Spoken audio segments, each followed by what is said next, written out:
طبق نقشه چرابینی‌ها در قسم نظامی 0336 قشون‌های سرحدی کمیته دولتی امنیت ملی جمهوری تاجیکستان ملاقات اردمچه کلان پروکورور حربی گارنیزون باختر با افسران و سربازان دایر گردید. ضمن برآمد وابسته به اجرای طلبات قانون‌ها، آیین‌نامه‌های حربی و سرحدی و دیگر سندهای معیاری و حقوقی اندیشه بیان کرده، سخنان سرفرمانده عالی قواهای مسلح جمهوری تاجیکستان پرزیدنت مملکت محترم امامعلی رحمان را بار دیگر خاطررسان نمود که اساس آماده‌باشی حربی قواهای مسلح را رعایت حتمی و بی‌چون-و-چرای قانون و آیین‌نامه‌های حربی، ترتیب و انتظام و تربیت درست حربی و وطن‌دوستی در بین هیئت شخصی تشکیل می‌دهد. امروز قواهای مسلح کشور در سمت حفظ آرامی، صلح و ثبات، یگانگی کشور، مرز و بوم، ترتیبات جمعیتی و دیگر مسائل‌های مهم دولتداری نقش کلیدی دارند. در ادامه از تاکیدهای سرور دولت یادآور کرده ابراز داشتند که وضع مرکب و تشویش‌آور منطقه و جهان از جمله تا رفت شدت گرفتن روند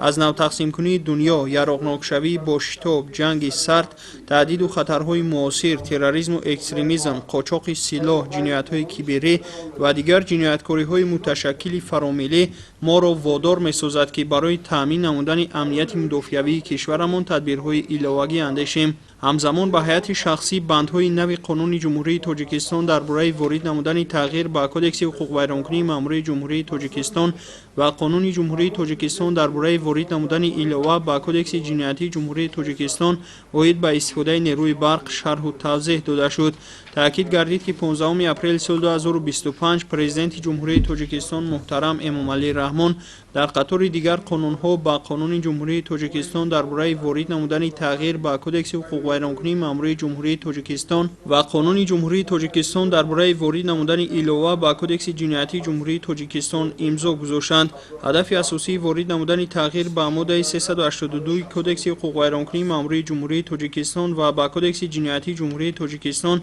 علاوه گردیدن ماده 9 ماده 253 یک پیشگیری دخالت بی اساس به تجهیزات حساب نیروی برق و ویرانکنی‌های قاعده و معیارهای استفاده قوای برق میباشد. از خدمتیان حربی دعوت به عمل آورده شد که در رعایت معیارهای قانون میان دیگر ساکنان نمونه عبرت باشند و در رشد اقتصاد ملی، تامین امنیت و ثبات، حفظ دستاوردهای صاحب استقلالی بیشتر تلاش نمایند. جمعه خان باباخانزاده امامعلی شریفزاده نامزدی ارگش، اخبار.